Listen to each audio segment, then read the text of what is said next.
I'm Jill. And I'm Allie.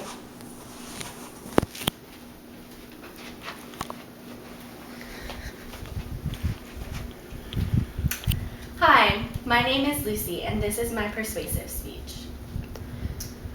Although the death rates related to drunk driving have declined over the past years, it is still a huge problem today. Many people think that they know their limits and are in control of the situation when clearly they are not. There is always a higher risk of an accident when there is alcohol consumption involved, and it is never safe to drive under such circumstances.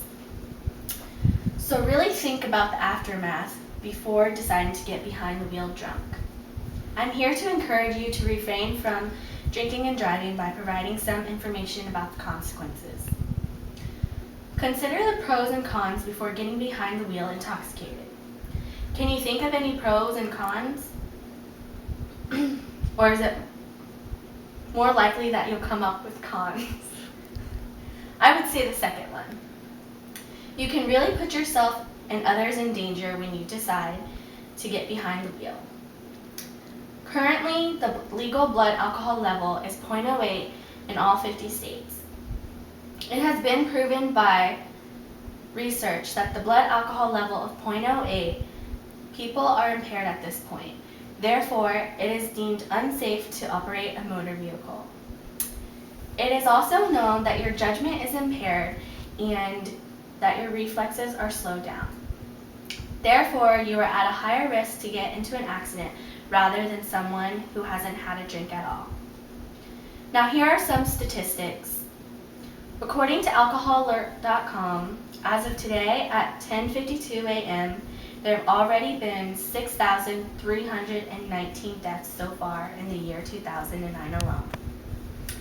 In 2006, Texas had the highest percentage of alcohol-related deaths. Out of the total fatalities in the state, 45% of those deaths were alcohol-related incidents. In the same year, Florida came in at a close third at 33%. As you can see from these statistics, millions of people die every year due to drunk driving. So before you get behind the wheel after having a few drinks, think long and hard about what you may be getting yourself into. You not only put the lives of people in danger, but also physical property.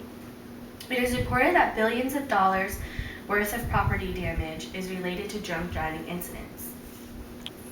There are also many consequences when you decide to drive drunk. An example would be having a DUI charge on your permanent criminal record. Is that really something you want your future employers to know, or even your friends or family? I think not.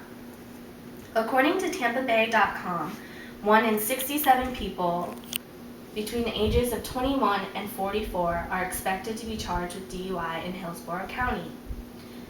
Depending on how high your blood alcohol level is, you can also receive jail time and even have your license revoked for a certain period of time.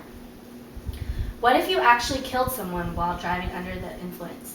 Is that really something you want to live with for the rest of your life? In that case, you could face prison time. Therefore, I would really encourage you all to think about these things before making an irrational decision, such as drinking and driving. There are alternatives rather than resorting to driving while intoxicated. The first would be to simply not to drink an alcohol beverage at all. Grab a soda or a bottle of water instead. However, if you must consume alcohol, then be prepared and have a designated driver around who will remain sober. This way, you'll have a safe and sure way of getting home. According to the Alcohol Problems and Solutions website, it is stated that designated drivers in general have probably saved nearly 55,000 lives, and thousands more have been spared from injuries due to drunk drivers. Another alternative would be to use public transportation, such as getting a taxi or even using our bus systems. So what if you have to spend a little cash? It beats living with the consequences that I have mentioned earlier. It's better to be safe than sorry. In conclusion, it would be best for everyone to refrain from drinking and driving. Hopefully, I have provided enough information to sway your thoughts about driving while being intoxicated. The consequences that you would have to live with are not worth the drunken ride home. It puts everyone around you in danger, and it is 100% preventable. I would encourage you all to make the safe decision and to use one of the alternatives I have spoken about today if you do decide to consume alcohol. Thank you.